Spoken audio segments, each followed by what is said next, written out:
Di balik waktu ada cerita misteri hidup tak terungkapkan. Paduangger Story hadirkan makna kisah nyata penuh inspirasi. Kaligane halah kadasta temukan rahasia sejarah hidup masa depan menanti. Bersama kita gali tiap kisah Assalamualaikum warahmatullahi wabarakatuh. Halo semuanya. Selamat datang di Paduangger Story, tempat di mana kisah-kisah misteri, horor, inspirasi dan kejadian nyata diceritakan dengan penuh ketegangan. Malam ini kita akan menyimak sebuah kisah yang tak hanya menyeramkan, tapi juga penuh penyesalan dan pelajaran hidup. Sebuah cerita nyata dari seseorang yang hampir kehilangan hal paling berharga dalam hidupnya karena tergoda jalan pintas menuju kekayaan. Judul kisah kali ini adalah Pesugihan Sesat, Ibu yang hampir menumbalkan bayinya. Mari kita simak kisahnya.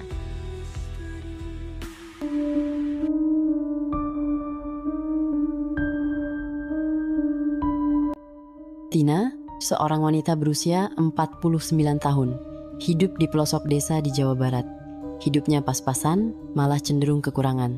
Suaminya, pria hampir 60 tahun, bekerja serabutan, kadang jadi tukang servis elektronik keliling, kadang bantu-bantu di ladang orang. Tapi meskipun sudah banting tulang, duit tetap susah amat. Hutang menumpuk, perut sering keroncongan, dan malam-malam mereka lebih sering diisi dengan keluhan daripada kehangatan. Sampai akhirnya Tina mulai berpikir, kalau hidup udah segini susahnya, apa salahnya nyoba cara lain?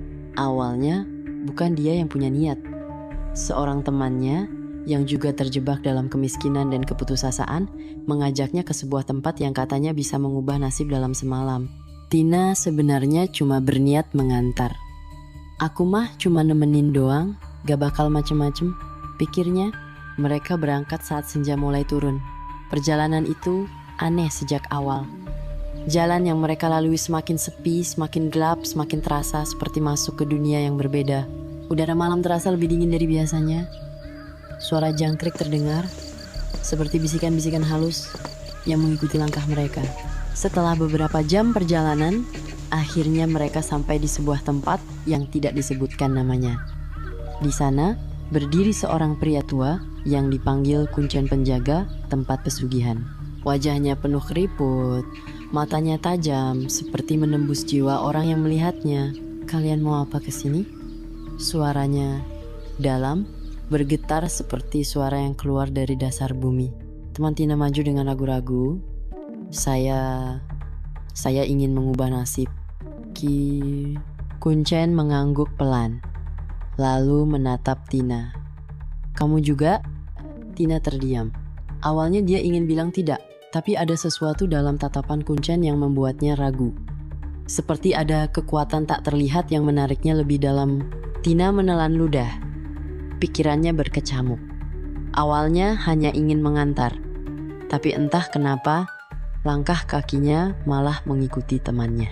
Seolah ada tarikan tak kasat mata yang menyeretnya semakin jauh ke dalam dunia yang tidak ia kenal. Kuncen mengangguk pelan, seperti sudah tahu jawabannya sebelum mereka bicara. Baiklah, kalau kalian sudah siap, ikut aku. Mereka dibawa mendaki sebuah gunung kecil. Jalannya sempit, licin, dan dipenuhi akar-akar pohon besar yang menjulur seperti tangan makhluk gaib yang siap mencengkeram. Suasana semakin pekat, hawa semakin dingin, dan kabut tipis mulai menyelimuti sekitar. Di tengah kegelapan, mereka sampai di sebuah gubuk tua yang terlihat seperti sudah berdiri di sana selama ratusan tahun. Atapnya reyot, dindingnya terbuat dari anyaman bambu yang sudah menghitam dimakan usia. Dari dalamnya, samar-samar tercium bau dupa yang menyengat, bercampur dengan aroma bunga layu yang membusuk. Inilah tempatnya, kata Kuncen. Suaranya serak seperti pasir kering yang bergesekan. Sebelum ritual dimulai, mereka harus dimandikan. Di belakang gubuk, ada sebuah gentong besar berisi air yang tampak keruh. mengambang di atasnya kelopak bunga dari 7 rupa. Air itu terlihat tenang, tapi entah kenapa, Tina merasa seperti ada sesuatu yang bergerak di dalamnya. Masuk, perintah Kuncen. Tina dan temannya saling pandang. Tanpa banyak bicara, mereka akhirnya menurut. Saat air menyentuh kulitnya, ada sensasi aneh dingin, menusuk, seolah meresap langsung ke tulang. Kuncen mulai merapalkan mantra dalam bahasa yang tidak mereka pahami. Suara itu bergetar di udara, bercampur dengan desir angin malam yang tiba-tiba terasa lebih berat. Setelah selesai, mereka kembali ke dalam gubuk. Di sana, Kuncen menyalakan dupa dan mulai menjelaskan syarat dari pesugihan yang mereka pilih. "Kalian ingin kekayaan?" tanyanya. Tina dan temannya mengangguk mantap. "Baik." Kuncen menarik napas panjang. "Tapi ada harga yang harus dibayar. Setiap tahun, di bulan purnama bulan Suro, kalian harus menyerahkan tumbal." Tina merasakan tengkuknya merinding. Kata itu tumbal bergaung di telinganya, seakan mengunci takdirnya sendiri. "Kalau kalian setuju, kalian akan mendapatkan apa yang kalian inginkan. Tapi jika melanggar, kalian tahu sendiri akibatnya," lanjut Kuncen, matanya menatap tajam seperti menguliti jiwa mereka. Tina dan temannya saling berpandangan. Mereka tahu ini gila. Mereka tahu ini bukan jalan yang benar. Tapi setelah sekian lama hidup dalam kesengsaraan, mereka tidak peduli lagi. "Kami setuju," jawab mereka serempak. Angin malam mendadak bertiup lebih kencang, membuat nyala api lampu minyak di sudut ruangan berkedip-kedip. Seolah alam pun tahu, malam itu mereka telah menandatangani perjanjian dengan sesuatu yang tidak bisa dilihat dan tidak bisa dibatalkan. Angin berdesir kencang, membawa aroma dupa dan bunga melati yang semakin menusuk hidung. Sebelum mereka sempat berpikir lebih jauh, dunia di sekitar mereka tiba-tiba berubah. Gubuk reyot, gentong air kembang, dan pohon-pohon lebat menghilang. Sekarang, mereka berada di dalam sebuah ruangan megah. Lantainya marmer putih berkilau. Dindingnya dihiasi ukiran emas yang tampak hidup di bawah cahaya lampu kristal yang menggantung di langit-langit tinggi.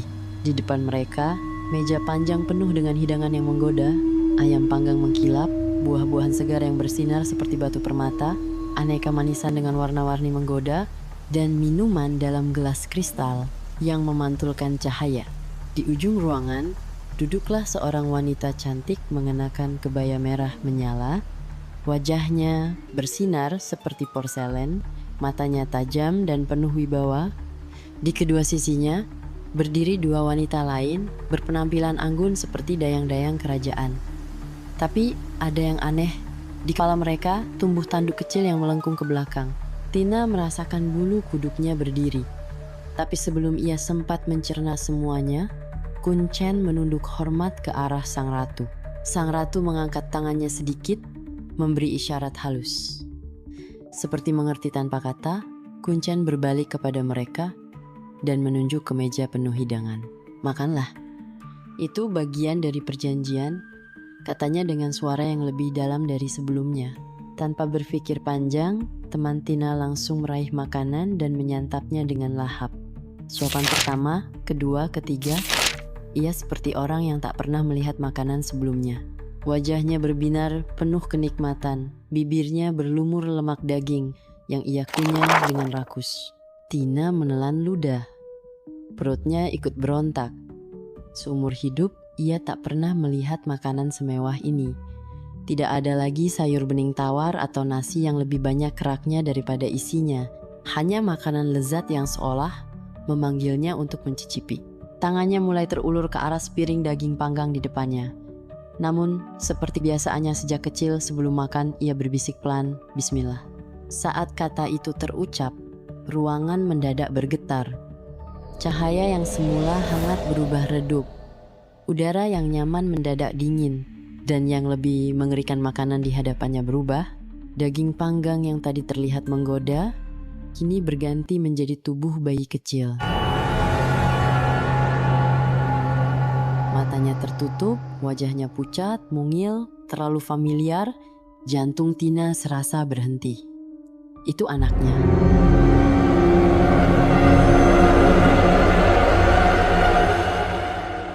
laki-laki yang baru berusia 9 bulan. Bayi yang selama ini ia timang, ia susui, ia dekap dalam tidur.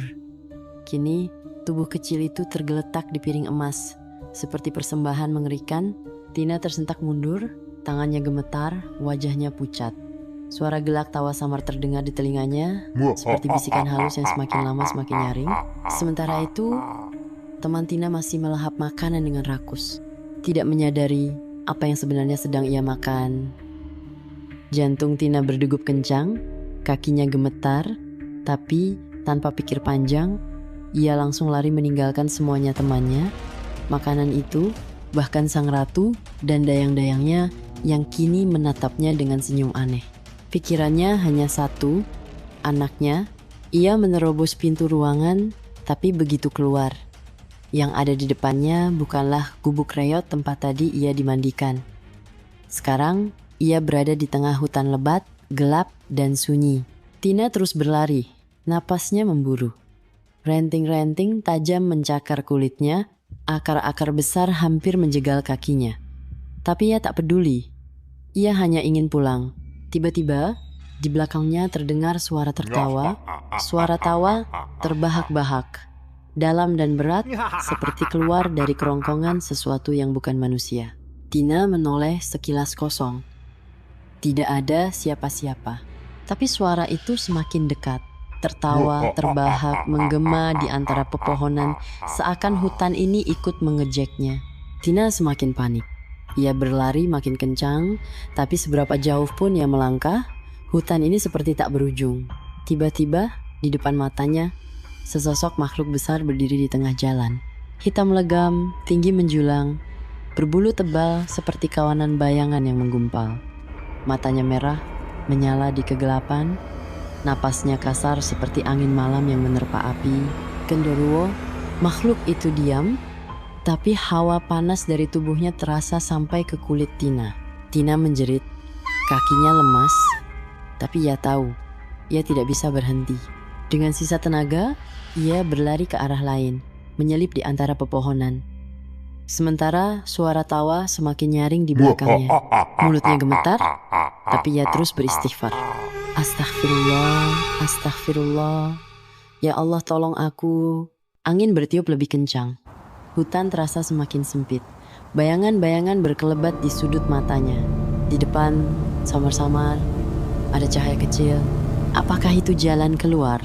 Tina semakin dekat dengan cahaya di depan sana. Napasnya tersengal, tubuhnya lelah, tapi ia tidak berani berhenti. Suara tawa itu masih mengikuti, langkah kaki berat terdengar di belakangnya. Tapi tiba-tiba, "Do, jangan lewat situ." Suara berat dan dalam itu membuat Tina spontan berhenti. Di sampingnya, berdiri seorang kakek tua mengenakan pakaian khas Jawa, kemeja, lurik, sarung, dan blangkon di kepalanya. Wajahnya penuh keriput, tapi matanya tajam dan berwibawa. Tina tertegun. Dari mana datangnya orang ini? Kakek itu menatapnya dengan tenang, lalu mengangkat tangan menunjuk ke arah lain. "Pulanglah lewat sana." Tina menoleh ke arah yang ditunjuk. Jalan itu gelap, penuh semak, tidak terlihat seperti jalan keluar. Tapi entah kenapa, ada perasaan di hatinya yang berkata bahwa ia harus percaya. Tanpa banyak berpikir, Tina langsung lari ke arah yang ditunjukkan kakek itu. Saat berlari, pikirannya berkecamuk. Siapa kakek tadi? Kenapa ia tiba-tiba muncul? Apakah ia sang penolong? Semakin jauh ia berlari, semakin jauh suara tawa mengerikan itu terdengar. Hawa dingin perlahan menghilang, berganti dengan udara yang lebih segar. Langkahnya semakin ringan, rasa takutnya perlahan mereda. Lalu, tanpa sadar, ia keluar di sebuah perkampungan. Tina terhuyung, matanya mengerjap. Ia melihat orang-orang berlalu lalang, beberapa anak kecil berlarian, suara azan subuh berkumandang di kejauhan.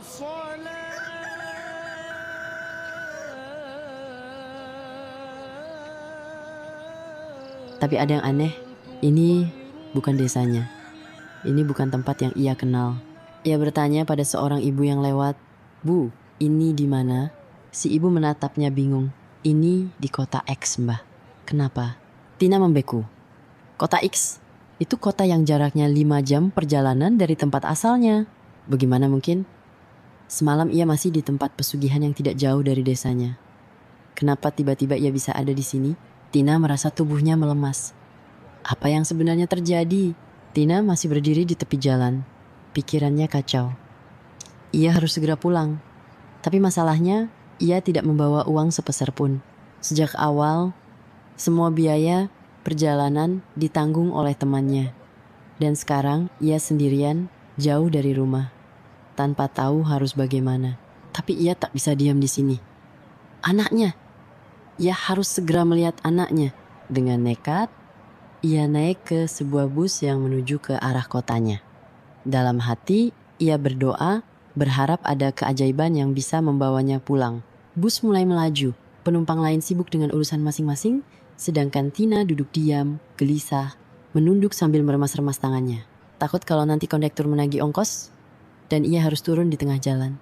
Tapi anehnya, sampai perjalanan hampir selesai, tidak ada satupun yang menagih uang padanya. Ia menatap kondektur yang sibuk menghitung uang di tangannya, tapi tidak sekalipun pria itu menghampirinya untuk meminta bayaran. Seolah-olah Tina tidak terlihat. Jantungnya berdetak kencang, tapi ia tidak berani bertanya atau bergerak aneh-aneh. Yang penting, ia bisa pulang. Saat bus berhenti di dekat desanya, ia buru-buru turun. Masih bingung, masih tak percaya dengan apa yang barusan terjadi, tapi ia tak punya waktu untuk memikirkannya lebih jauh. Anaknya harus ia pastikan baik-baik saja. Dengan langkah cepat, Tina berlari ke rumahnya. Saat pintu terbuka, suaminya menatapnya heran. "Ho, dari mana aja kamu? Kok baru pulang?" Tina tak menjawab. Ia langsung menuju kamar, melihat anak bungsunya yang masih terlelap di ayunan kecil. Dengan hati-hati, ia mengangkat tubuh mungil itu, memeluknya erat, menciumi wajahnya dengan penuh kerinduan. Air matanya mengalir. Bayi itu baik-baik saja. Tidak ada tanda aneh, tidak ada sesuatu yang berubah. Alhamdulillah. Tina menghela napas lega. Malam yang penuh kengerian itu terasa seperti mimpi buruk, tapi ini nyata. Ia hampir kehilangan anaknya demi harta yang belum tentu bisa ia nikmati. Di dalam hati, ia berjanji tidak akan pernah lagi bermain-main dengan jalan pintas seperti itu. Dan baru kali ini ia menceritakan pengalaman ini sebagai pelajaran agar orang lain tidak mengalami hal yang sama. Inilah kisah nyata dalam hidupnya. Di balik waktu ada cerita. Hidup Tina kembali seperti semula dengan segala keterbatasan dan perjuangannya. Tapi satu hal yang pasti ia lebih bersyukur dari sebelumnya. Ia sadar tidak ada kekayaan yang lebih berharga daripada keluarga dan keselamatan. Kejadian itu menjadi pelajaran terbesar dalam hidupnya. Harta bisa dicari, tapi jika harus mengorbankan nyawa, apalagi darah daging sendiri, itu bukan lagi rezeki, melainkan kutukan. Semoga kisah ini menjadi pengingat bagi kita semua bahwa di dunia ini tidak ada yang gratis. Apa yang datang dengan cara yang salah pasti akan ditagih dengan cara yang tak terduga. Dan ketika itu terjadi, mungkin sudah terlambat untuk kembali. Karena perjanjian dengan kegelapan tidak bisa dibatalkan. Sebagai tambahan, untuk menjaga privasi dan keamanan, kota serta lokasi tempat pesugihan ini tidak dapat disebutkan secara spesifik. Ini adalah permintaan langsung dari orang yang mengalami kejadian ini dan kami menghormati hal tersebut. Yang terpenting bukan di mana ini terjadi, tapi pesan moral yang bisa kita ambil dari kisahnya. Percayalah, tidak ada kekayaan yang lebih besar dari rezeki yang halal dan berkah. Semoga kita semua terhindar dari jalan yang salah. Wassalamualaikum warahmatullahi wabarakatuh.